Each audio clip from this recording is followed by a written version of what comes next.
And we have special guest Vanessa in the studio to explain the theory behind the one common phrase that is holding you back from success in life. You cannot miss this interview when Emotional Mojo returns. We'll be right back.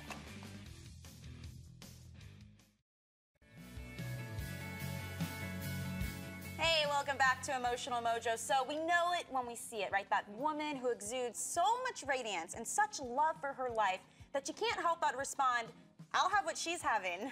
So how do we get it too? Well, joining us is author of I'll Have What She's Having, Vanessa Horn. Vanessa, welcome. Thank you. Women like Audrey Hepburn, Marilyn Monroe, why is it that they captivate our attention? Right. They have the it factor. That je ne sais quoi. And we can absolutely have that ourselves. And you All right, so I need to ask you, though. I'll have what she's having. I have to think of the When Harry Met Sally reference to that. Is there a little reason why you picked that title? Why are we going to leave the bedroom out of it, right? Very true. I'll have what she's having is the whole life package. It's saying, okay, that woman is fully alive. Do you think that that's going to be held back in the bedroom? Absolutely not.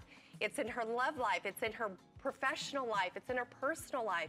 It exudes from the woman that she is. And so at the end of the day, it's all about knowing what you want and getting it, right? And so you've had a successful career, marriage, family. I mean, that's like the typical dream for a woman, but you even reached a point of dissatisfaction in your life. I mean, what were the symptoms for you that something was missing? I woke up one day and I said, okay, wait, from the outside, I've created this life that was based on what others deemed as successful. I pursued a career as a corporate financial analyst. Did I really love that? No, I wasn't taking time to do the things that I really loved. And I started getting really clear on, okay, what am I doing because I think other people want me to do them versus what do I really want to like do? Some self-evaluation there. Absolutely. Yeah, we talk about that all the time. Getting clear on what it is that was desires of mine that I had put on the back burner saying, someday I'll get to this. Someday I'll pursue that, and instead saying, okay, wait, I could create that today. How could I take tangible steps to create that today? Well, I think so many women think this, you know, like, oh, I'm not happy with my career, but I want to know about these tangible steps. What changes did you make?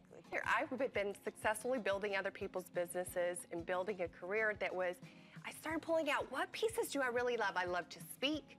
I love to write. I love to make an impact in people's lives. How can I build a career that's around each of those?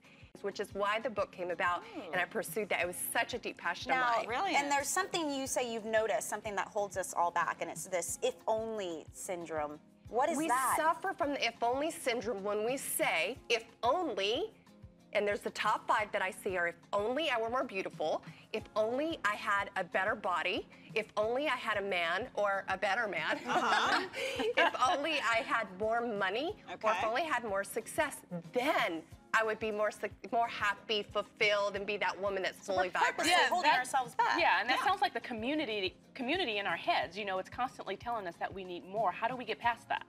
We have to absolutely slow down and look at the parts of our life that we have that we can enjoy right now. And in my book, I've created the want formula. It helps us more clear about that. Okay.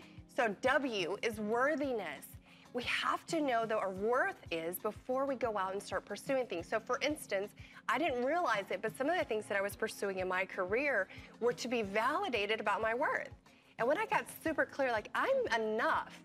I am enough, just being like, what is that? Don't waste your energy on things that don't actually move you forward. And you know what, women, I see them, they're creating things because their parents, they think it'll make their parents proud, or it'll make their church, or it'll make their community, or what they deem that society would see as successful. Clear that out. We do that what makes you happy. way too often. You try to please everybody in the circle, and you forget about what really pleases me. And the A stands for act as if. So many times we think, well, I won't be happy until I pursue and reach this goal that's way down the road. And it has us miss out on the happiness we can have today. Our founding fathers were wrong. They said that we had the right to the pursuit of happiness, but that keeps it at bay. Our founding mothers would have said, girlfriend, let's be happy today. And we can. So we start to look at, okay, like for instance, body. If I had the body that I want, how would I act, walk, talk, and embody that now? Because they start loving that body, it starts responding positively. And you know what, Vanessa, I call that faking it until you make it. Yeah, So it's just getting in there and doing it trying to get today, right? What about the N? The N stands for never compare. On average, women spend an average of 3.2 hours on social media. And what they're doing is comparing the best of everybody else's life to the worst of their own. Yep. And then they don't even get clear on what they really want because they're in a spectator role rather than a creator role. Right, and then you get the if-onlys because you're comparing. Yes. Right? And T stands for true. Be true to yourself. The #1 regret expressed by women at the end of their life was, I wish I'd lived a life that was true to myself, not a life that everybody else wanted me to live. Love it. And I love what Howard Thurman has to say. He said, what makes you fully alive? Go do that. Don't ask what the world wants, because what the world needs and wants are people who are fully alive. And when we show up that way, it has other people say, hey, I'll have what she's having. I love it. Thank you, Vanessa. Her book, I'll Have What She's Having, will be available in March. Keep an eye out for that. In the meantime, you can visit vanessahorn.com.